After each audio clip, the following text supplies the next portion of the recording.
Welcome to Los Angeles. The year is 3477.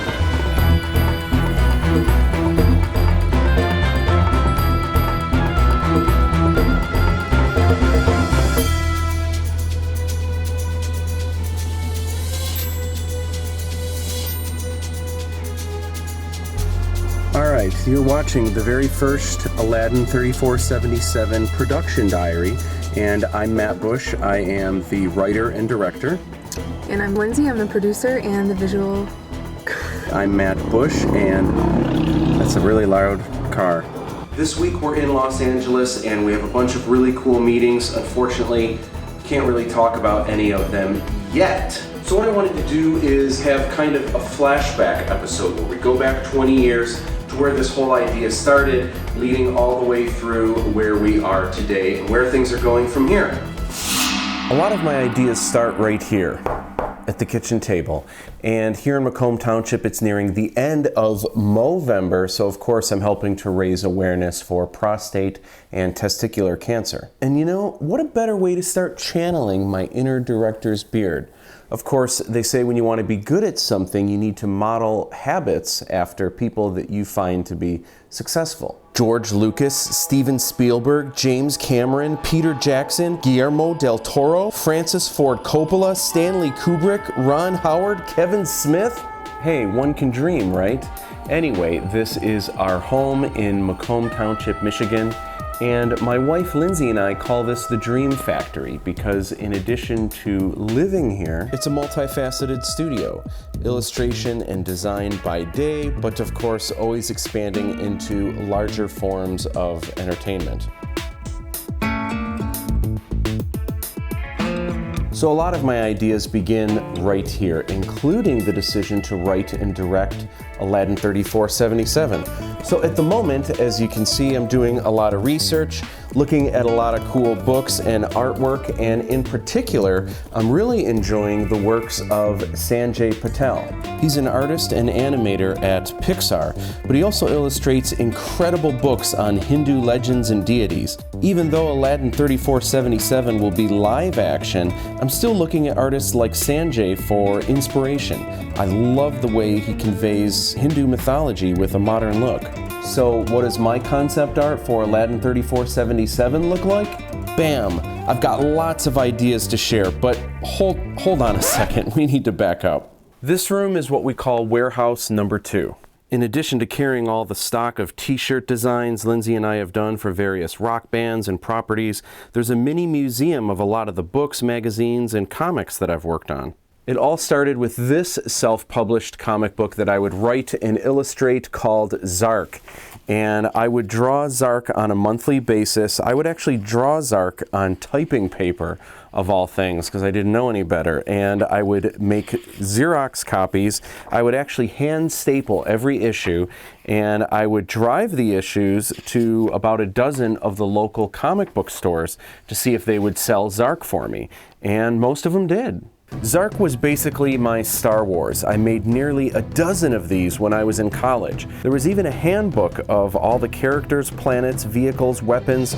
Some of these ideas have been recycled into what is now Aladdin 3477. But we'll get to that. This is what we call warehouse number 1. It's where we store all the product on our websites: books, trading cards, DVDs, comic books, posters, and art prints, and lots of original art. I learned a lot with Zark, but I needed to shift gears and turn it up a notch. Enter Castar Shandax. Taking place in the same universe as Zark, this was the story of two intergalactic con artists, Castar Shandax and Daria Jontak. Partners in crime, lovers, but a heist gone wrong separated the two. Daria escaped and fled the planet, though Castar assumed her death. Castar is now basically a street rat, and he and his sidekick robot Fidgy become thieves. Of course, Fidgy would eventually evolve into Aladdin's sidekick, but I'll get to that. Castar lives in the gutters outside of the royal inner circle.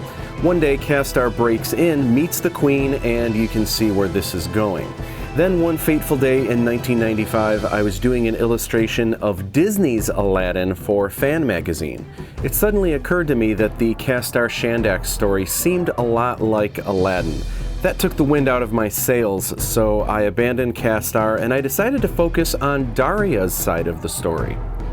Here I have the first issue of Daria Jontak, the deluxe edition, and the wraparound cover.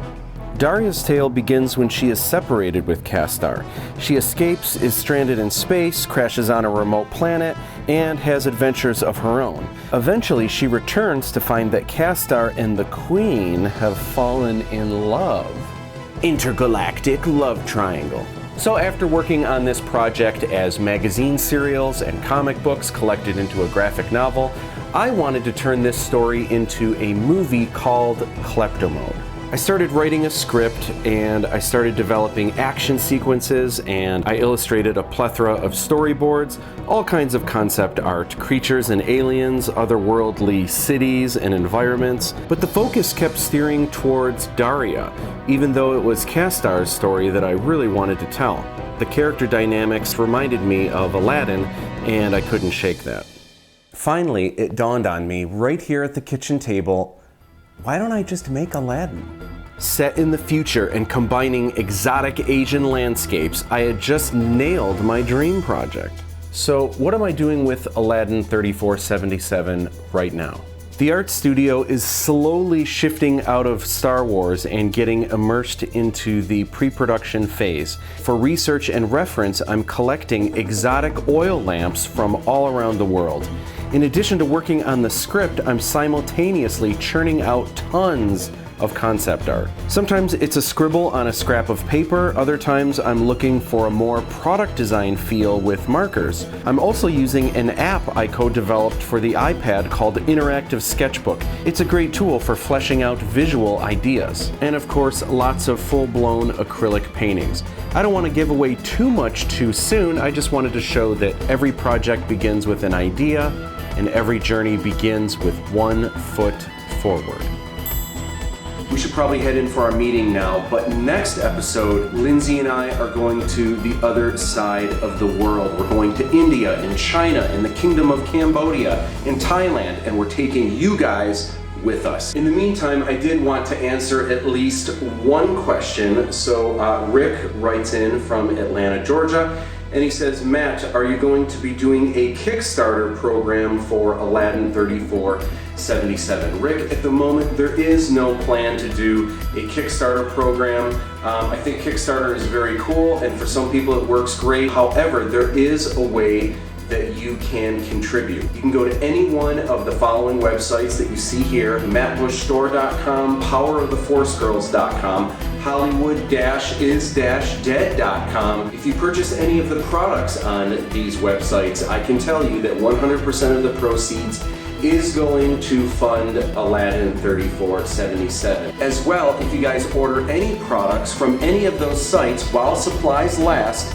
you will get a free Aladdin 3477 silicone band. These are totally cool. They last forever. You can wear them in the shower and they always look great. Again, thank you guys for your support. Until next time, if you guys make a wish, make it a good one.